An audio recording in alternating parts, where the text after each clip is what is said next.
Yeah.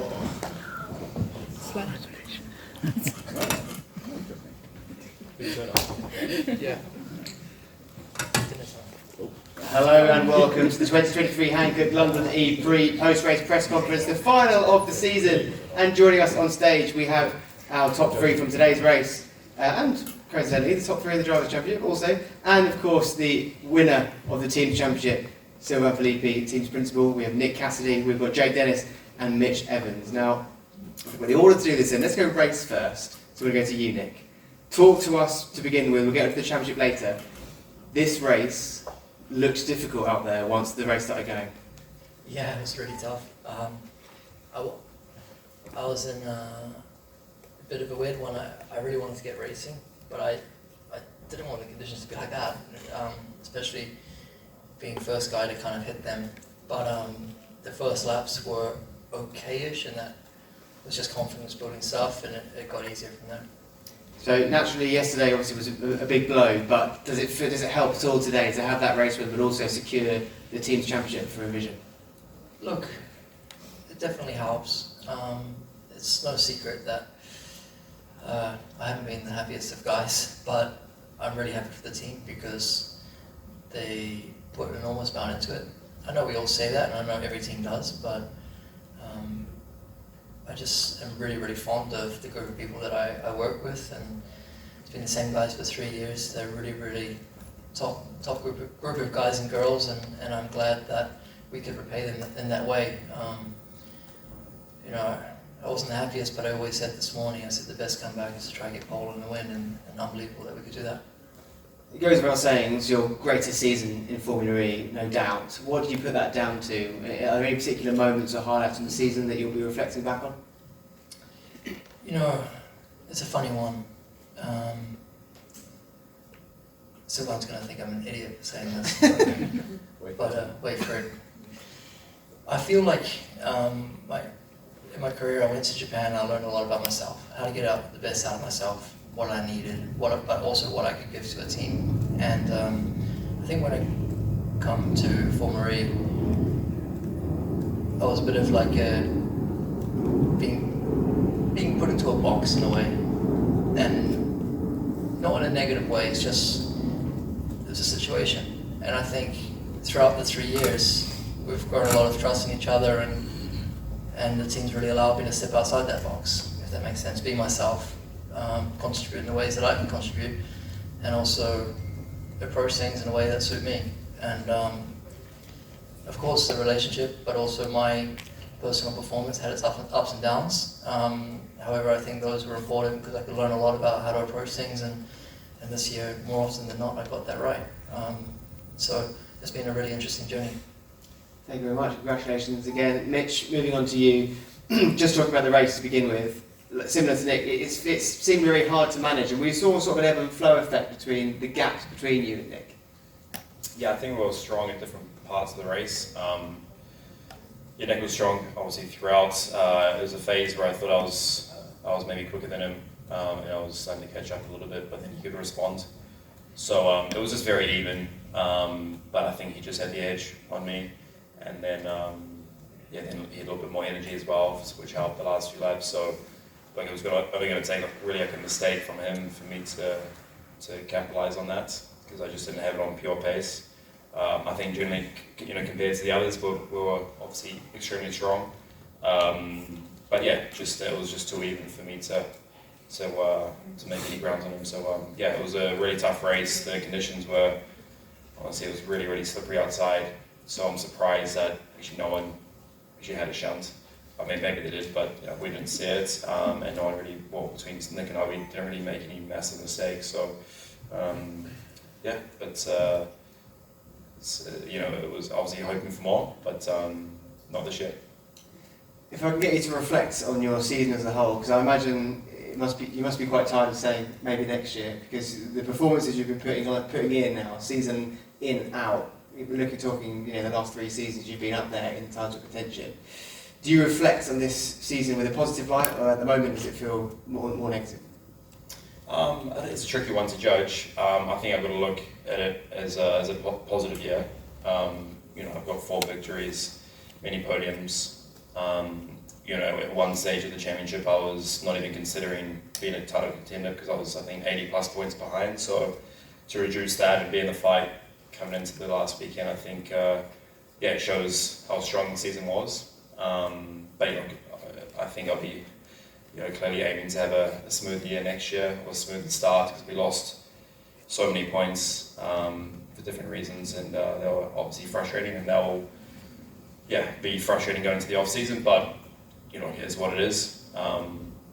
It's everyone's got their own little story, and that's mine. But I think me and the team can be proud of what we've achieved, and I'm definitely happy with my personal performance. But like always, you want to keep making improvements, and hopefully next year we can start off strongly and go from there.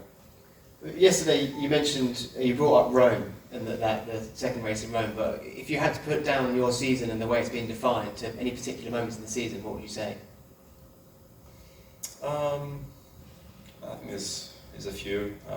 You mean the highlights or the lowlights? Both. There's obviously a few. There's a few that I wish never happened. Obviously, Rome's one of them. Hyderabad stand out. But look, that's just the way it is. There's obviously some highlights as well. A lot of highlights. Getting 4 victories in a Formula E season is extremely tough. I managed it last year. I wasn't sure if that was possible again, and we've managed to achieve that. Nick as well. So that's something to be very proud of. And now, Jake, moving on to you. This time yesterday, you said, I'm just going to go out there, have some fun, maybe chill out at the back. You did the opposite of that today. You got into the duels, you started from a decent position, and then you're now on the podium, just breaking your own record of number of podiums in the season. Yeah, I slept really well last night and just really thought I'd approached this day. Yeah, I did, but I did great actually. And I went into today, I really didn't think I would care about where I finished, whether it was front back, but honestly when it came down to qualifying, because free practice we struggled, the balance was nowhere, and then for qualifying when I made it into the groups, I was honestly so happy. I was like, even though it meant nothing, it meant so much to be able to fight against these guys, and I still wanted to be at the front when I really didn't think I would be that bothered. And then to beat Buemi was impressive, and then coming up against these guys, I didn't really stand a chance. It was the missing half a second again. And then come to the race, the conditions made it difficult to enjoy. I was just so focused not to crash at every single corner. So it was difficult to soak it in and enjoy it as it would have been if it was dry. But another podium, just to be sat up here with these boys, wet, dry, mixed, it's just us three out front, and I don't want to blow our own trumpets, but we have literally just wiped the floor with everyone this year, and it's been a pleasure to have these guys push me so hard, and I push them in different ways as well, different powertrains, and I have to thank Porsche to be able to give me the opportunity to win the drivers, and we came home third in the constructors, so it's been a pleasure to race against these guys. We've kept it pretty clean between us all, and I'm going to enjoy my off season and come back. October's really not far away for the Valencia test. I wish it was in December, but September and August is going to fly by. Is there any extra sense of pride knowing that you just picked the manufacturer team as well? I'm sure there's a good relationship, of course, but it's always what you want to achieve, and I think it's 10 points you've even got in the end. We had every intention to help them today, to try and fight these guys. They obviously had a bit of a tall order, but after qualifying, the guys were a bit further back, and I said, if you make your way up to me, I'll move out of the way and give you the points. But obviously, I think the race wasn't the most exciting, difficult to overtake, difficult to see. We all had quite a lonely race, and my P3 was enough to nip them, but it doesn't mean too much to me. Obviously, we'll start slightly further up in the pit lane next year, which always helps slightly, I would say, but nevertheless, it's a small bonus, but it doesn't really change all that much, no offence. Thanks very much. Now finally, Sylvain, moving on to you. Firstly, a huge congratulations for you and the Envision Racing team for achieving something which feels like could have happened multiple times in your very long tenure in Formula E so far. How does it feel? yes, it feels great, obviously. Yeah, you're right, we got close a few times, but I'm very acutely aware that it takes a lot of special ingredients to get there. And yeah, the team has been very constant over the years. But the car, the drivers, and just this year we had everything, you know. Seb in his first year with us has been strong, showing good pace, and Nick has been nothing short of exceptional, as we've seen. And the car is fantastic. The car, it's the first time in Formula E that we have a car that is pretty much quick everywhere. And without it, we can't really do it. So it's the team, the drivers, the car, and all of it put together works. But as you saw, it's very close. So yeah, a big thank you to our partners at Jaguar who worked so hard on the car. And yeah, I have every faith in my team. And after 9 years of doing this, it took a while, but it feels amazing to get it. So yesterday we of course celebrated a British driver winning on British soil, but for the Envision team, there's so much embedded in this country. What's the vibe like within the team? We saw the celebrations on the podium, but you know, immediate reactions. Tell us how was that? Well, unlike Jake, we had very little sleep last night, and trying to get things right. And we have like 150 friends and family here, hundreds of guests, like a huge event for us, on track and off track.